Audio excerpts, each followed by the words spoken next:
Hello, everybody.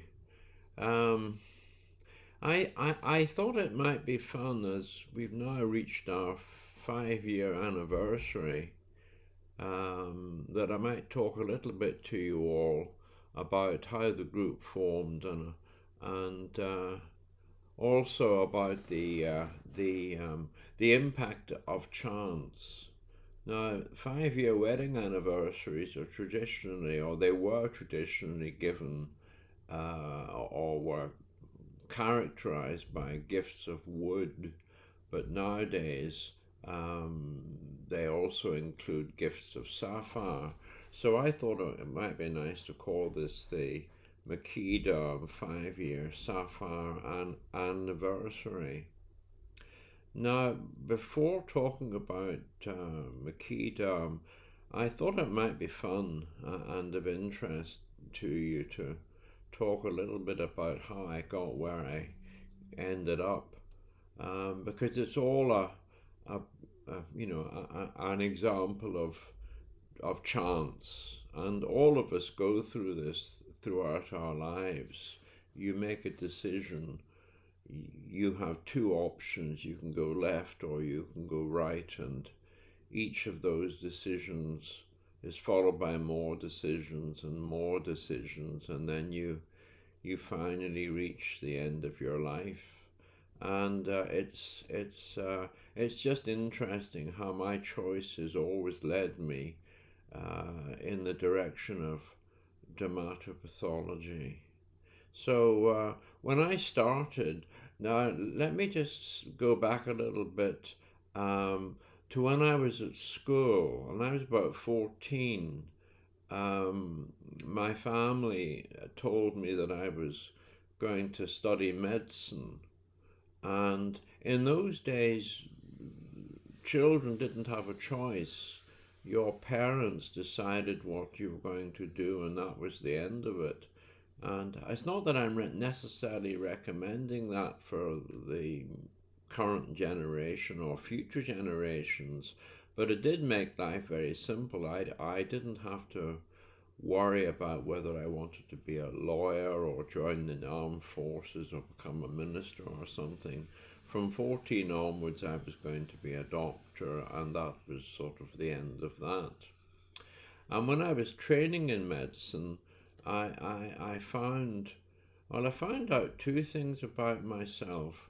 One was that I liked pathology enormously, and two, uh, um, I wasn't particularly comfortable in treating patients, and so I naturally, after my internship, I gravitated towards what nowadays would be called a residency in pathology, and that's really where my career in derm path started, because somewhere around my second year, I have this very vivid memory of walking along a corridor in the Department of Pathology, and I saw the professor of pathology, a very charming lady called Florence McKeown, with whom I got on extremely well, and the professor of dermatology, and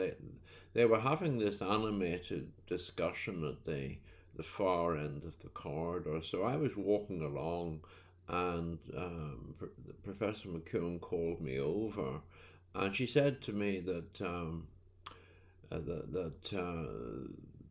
the dermatologist didn't think much of our efforts in Dermpath, and they felt that they needed to have somebody who would become a specialist, if you like, and look after their cases. And so I was told that that was going to be my role. So I'd done about a year and a half of pathology, and then I found myself selected as the specialist dermatopathologist, which was a very heady responsibility. And at that time, I had a copy of Lever, and I had a copy of Elson and Helvig's textbook, Dermal Pathology. and those were my two Bibles. And so, if I'm being entirely honest, uh, I am, well, I was and I still am a self taught dermatopathologist. But during my residency, I did a lot of dermatology, which is so important towards making you a decent dermatopathologist. In the States, when you're training, if you want to be a dermatopathologist, you have to get board certified, and to get board certified, you have to do dermatology. And similar, if you're a dermatologist and you want to get board certified in dermatopathology, you have to do pathology. Now, this doesn't really occur much around in for the rest of the world, and which is a real tragedy, really, because if you want to be any good at dermatopathology, you have to be good at dermatology, and there isn't any two ways about it. If you don't know clinical dermatology, you're never going to be much of a dermatopathologist, because it's so important to remember the dermatologist is a bit like the pathologist at cut up. The dermatologist is the gross pathologist. He or she looks at the patient and looks at their rash or tumor nodule or whatever it might be, and formulates uh, a diagnosis based on gross appearances. And so if you don't know any dermatology and you're trying to make a diagnosis just on the basis of pathology, you're going to make so many mistakes. Um, from my from my experience, dermatologists by far and wide are very good. And if they look at a patient and says it's an eruption. We think it's pityriasis rubra Well, then it's probably that's what it is. But it's really good for you to know what pityriasis rubra looks like clinically. Otherwise, you're working in the dark. And so when I was in Belfast, although I didn't have a fellowship program as such, I did go to a lot of ward rounds. I went to outpatients. They didn't allow me to prescribe any drugs. They didn't think I was safe for that, which is probably very wise. But I did see a lot of patients, and I think that that made the speciality much more exciting for me. And So that's how I got into Dermpath. And then I was going to be a dermatopathologist consultant in Northern Ireland, and I actually got appointed to a position. And within a few days of that happening, I had a sort of an epiphany. I imagined myself in 30, 40 years' time, and I was still living in Belfast, and I was a big fish in a very tiny pond, and I thought, do I really want this? And I thought, hell no, I've got to get out of Northern Ireland. Anyway, Northern Ireland was a very troubled country at that time, and you know, I had a daughter, and I didn't want my daughter being brought up in the environment that was Northern Ireland. And so my wife and I at the time, we decided we were not going to stay in Belfast. So I resigned my consultancy after about 3 days, which caused such an uproar. And the ramifications of that followed me for 20 years or more. But anyway, we moved to London, and I did a fellowship in dermatopathology at St John's Hospital for diseases of the skin. And my mentors there were the late Professor Edward Wilson Jones, Neil Smith, and George Wells. George Wells being the gentleman who described Wells syndrome. And the next significant move for me was I went to King's College Hospital in London for a year. It was a sort of a gap job until I could become a consultant.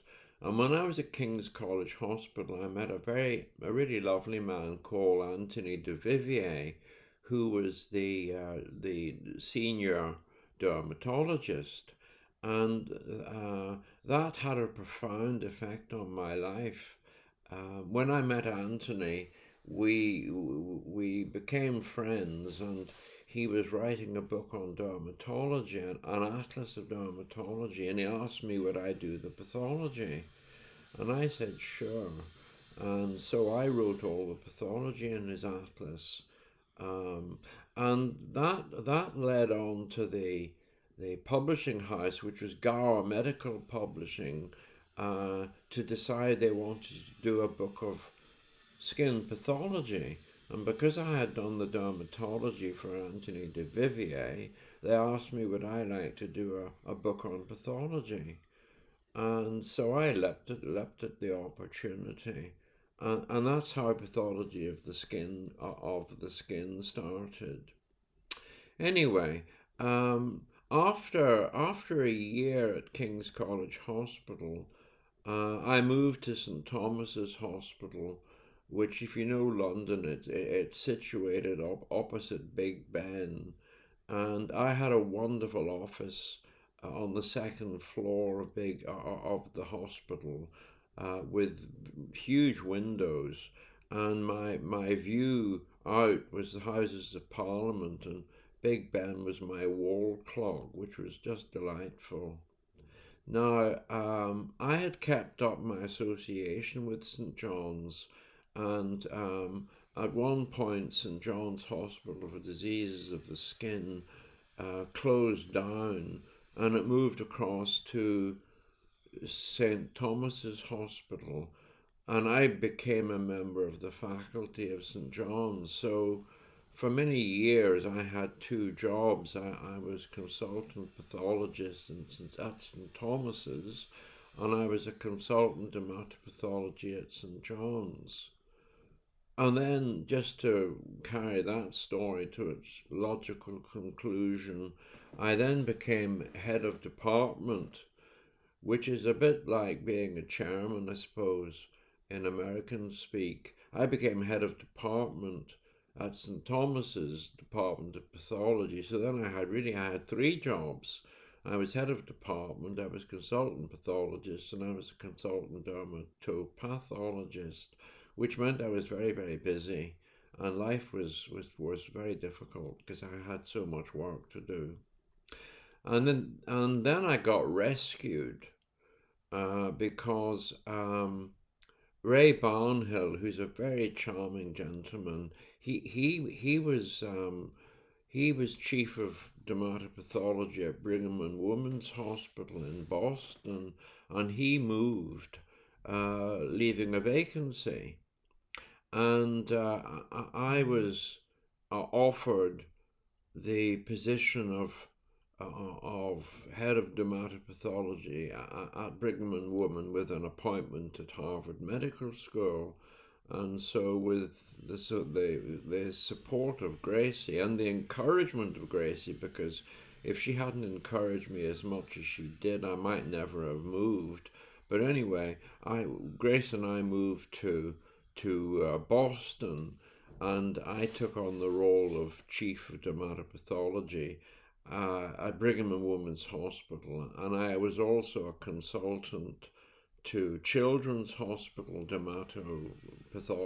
dermatology, and in addition to that, I was consultant to the skin cancer unit at the Dana-Farber Cancer Centre, and that that was a fantastic period of my life. I had 6 years in Boston, but the problem was the weather. The weather got us down, and the winters were just appalling. And for a variety of reasons, Grace and I decided that we would move to Arizona. And Grace, that was when she started her career in art. And I worked on books, including the fourth edition of Pathology of the Skin, and I set up a consultation service, um, which was pro bono for anywhere other than the USA, because I couldn't report consultations in the USA for well, it was the medical situation in the States. It's very complex, and so that's what I did, and then for a variety of reasons we moved to France, and that's where the story of McKee Derm really starts. I I I well, there's another sub story here, which is quite entertaining. So I'm going to tell you it. Uh, when I lived in the States, well, before that anyway, from the age of, when I was about 8 or 9, I started smoking, and I was a very heavy smoker. When I was growing up, if you like, I smoked 3 packets of cigarettes a day. I started off with Marlboro because Marlboro was sponsoring Ferrari, which is a whole other story. And then when I got to the States, for some reason, I changed to Camel cigarettes. So I was smoking 3 packs of cigarettes a day. And the other thing that happened in the States was I developed a tremendous taste for U.S. steak, and I think if you visited the States or you've lived there, you'll realize that it's the best country in the world for a decent steak. I mean, there are lots of countries that make good steaks, but the U.S. I think have the edge, and I love steak, and the thing was it had to be big, a big steak. My idea of a steak started at about 22 ounces, so 22-ounce plus ribeye became my almost daily diet. And so the smoking and the steak were choices, and they had ramifications. And the most important of which was that I developed carcinoma of the stomach. So that was my own fault. Um, but anyway, and this is important, you see, because I had to have a gastrectomy. And when I was in hospital in a university town called Poitiers, which is sort of in the, it's about halfway between Paris and Bordeaux. Um, I had my surgery, and then I was supposedly a private patient, but I always seemed to be sharing a room, and my roommate changed every couple of days, but they were always sort of the same type of person. They were elderly, middle aged to elderly. They were incredibly loud.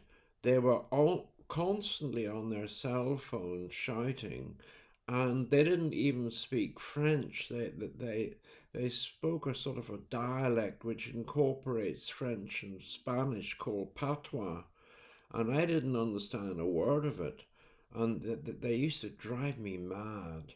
And so one day, about 4 days post-op, Grace was talking to me, and she said, maybe you should try Facebook.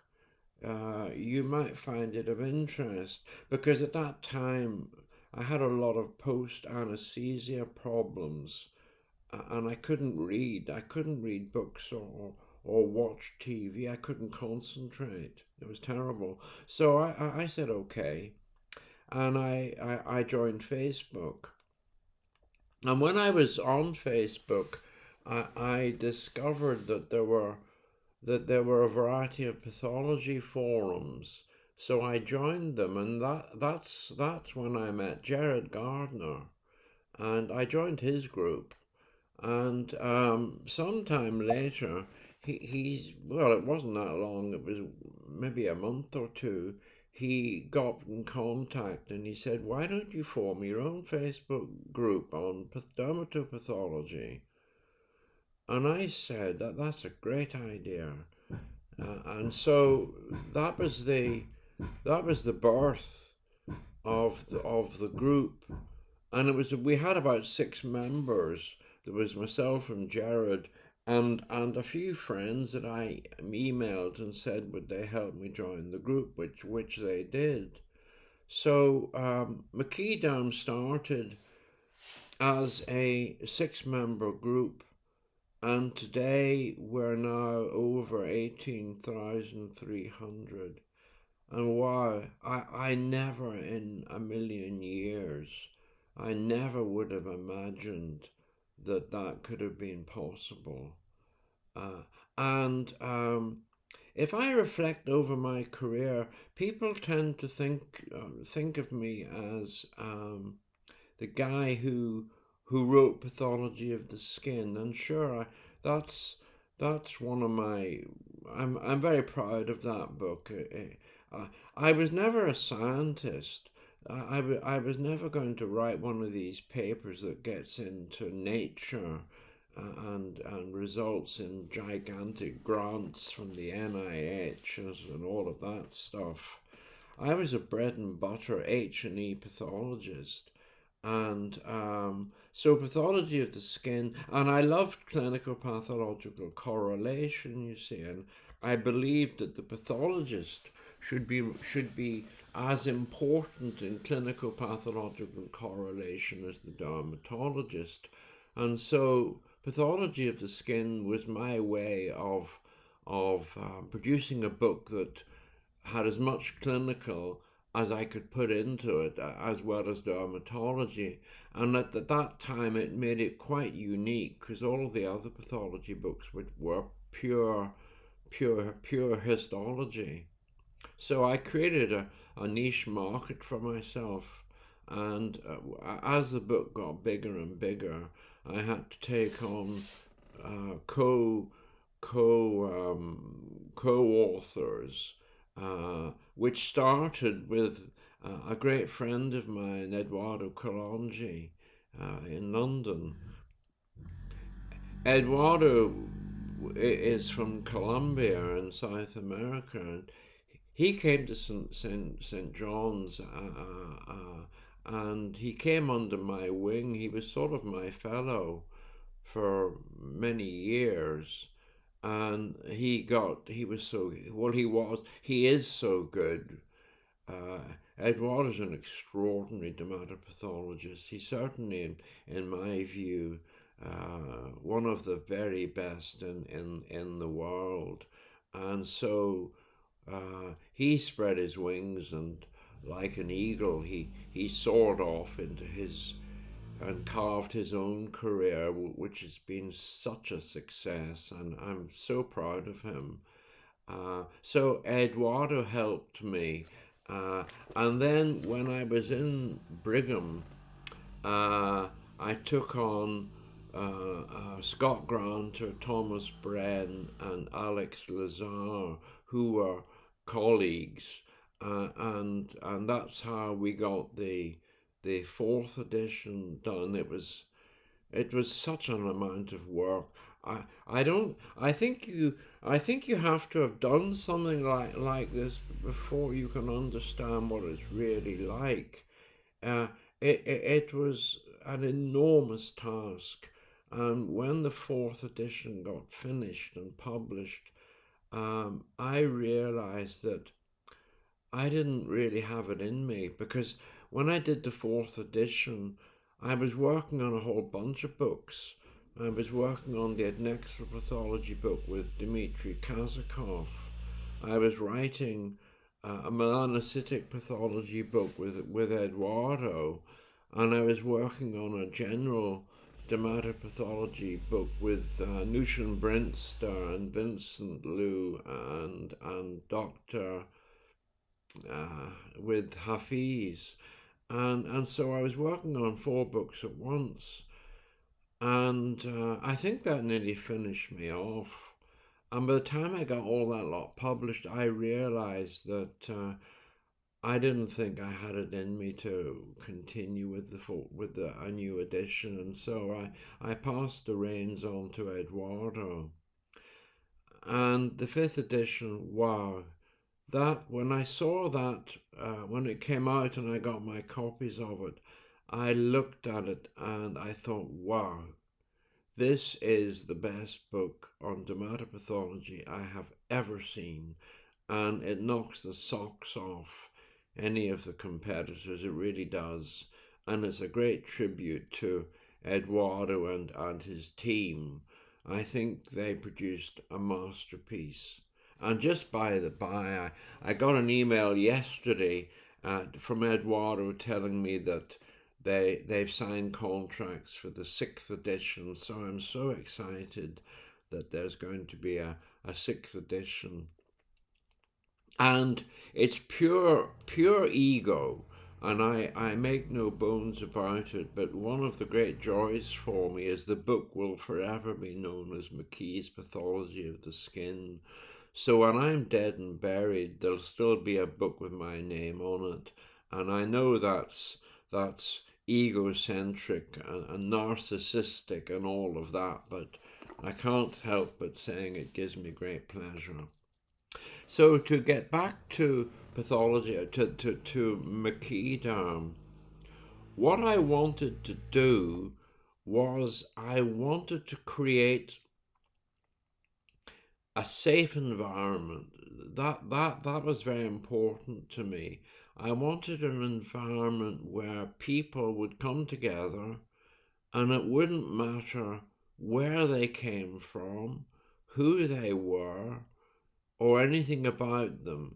All the only thing that would unite us and make us a family was our love for dermatopathology. And so I set up a set of rules of the group to make sure that nobody could introduce anything that would be controversial in terms of ways of life and all of that. And I think I succeeded in that, and so um, if I had to say what do I think is the most useful thing I've done in Dermpath in my career, I think McKee Derm Group is beats everything, because it's a truly universal group, and we have people from nearly every single country in the world. It's extraordinary, and from private practice to hospital practice, from the west to the east, and everywhere in the middle, and it's a lot of fun. I think that's another important point about McKee Derm. It's fun, because people share cases, we look at them, we give opinions, we help each other.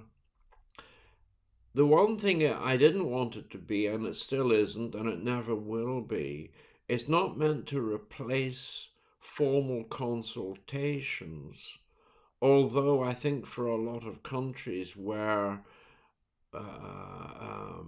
money's quite an issue, where health services are not in the same league, if you like, as in the West, I suppose the group has, it sort of functions as a consultation, and I don't mind that so long as there are no medical legal implications, because one of the things about the group is we can't be seen as offering a, a real consultation, because if we did that, then we would get ourselves into all sorts of medical legal situations, and so I've resisted that, and that will also be a constant rule of the group. Now, I have a lot of people I have to thank in this video, and I've mentioned Gracie, and I have to say, without Gracie, none of this would have happened. My book and the other books, and moving to America, and moving to France, and forming McKee Derm. Grace's support is more than I can ever tell you. It's very personal, but she's been much more. Than just my best friend and my beloved wife. She's been my savior on many occasions.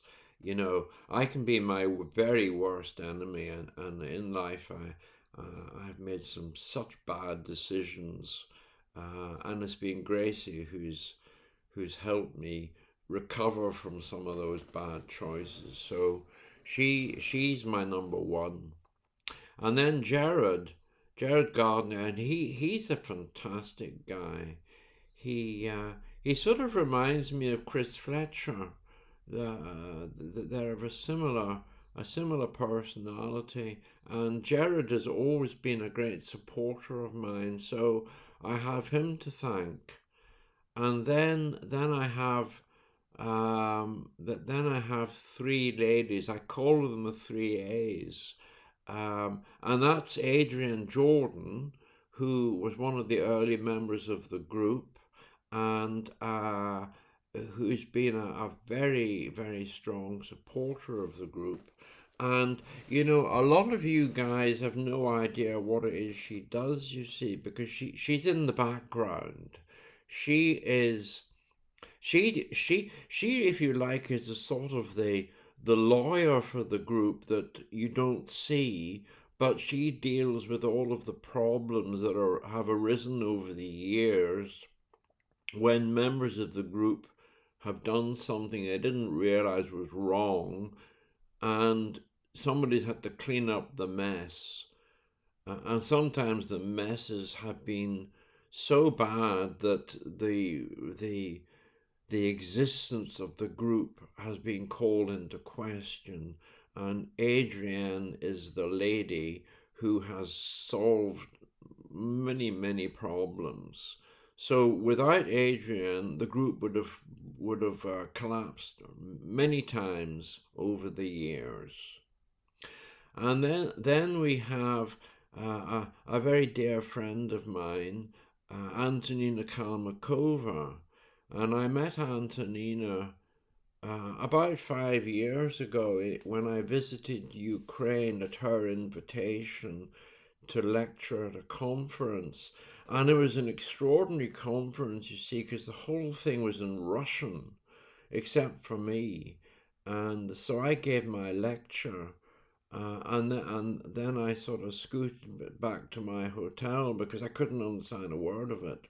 But anyway, Antonina and I became close buddies, and we spent a few days touring around, seeing the beautiful sights of Kiev, which is a truly gorgeous city. And over the years, then she and I sort of became an unofficial consultant for CSD healthcare. And so Antonina and I have worked together very closely over thousands of cases, and I owe a lot to her. And in fact, without Antonina, I wouldn't have been able to make all the videos that I've done, because it's she and I have combined up to make videos on good cases that have come out of CSD healthcare. And then the third A is Alex Roberts, and she's the lady who decides whether you can or can't join the group. And that's quite a heavy responsibility, because it's her job to make sure that we don't get bad people joining the group, we don't get mischief arising from phony memberships. So she has to work quite hard to keep the membership onto the straight and narrow. And then lastly, there's all of you guys, all of the members. And uh, I don't suppose we're ever going to have a situation whereby I can meet you all in person. That would be like having a concert in Carnegie Hall. But just think, well, wouldn't it be wonderful if all 13,300 of us could meet up in one venue? I'd love that. It would be fantastic. But I wanted to take this opportunity to thank you all for joining, because at the end of the day, you, the members, you are the group. Without you, there wouldn't be a group. And it's your hard work posting cases and looking at cases that has made the group the success it is. And one of the great delights that I see regularly is the amount of clinical material that many of you are able to post along with the histology. And again, that sort of makes the group a bit like the book. We have clinical and then we have pathology. So I'll draw to an end now. Uh, just to say how happy I am with the way my life has turned out, and I'm very happy that the book has been as success as it is, and now that McKee Derm has become the new face for myself, uh, and for the support and the cooperation and the collaboration of um, the various people I've mentioned, and last but not least, for the administrators who have worked so hard over the years, keeping the group going when I've been unable to look after it, and then subsequently when Adrienne became, if you like, the group leader, the administrators have stood in and made sure that the group functioned smoothly, and made sure that cases didn't slip through the cracks and go uncommented. So thank you everybody for all you've done to make this something of which I'm extraordinarily proud.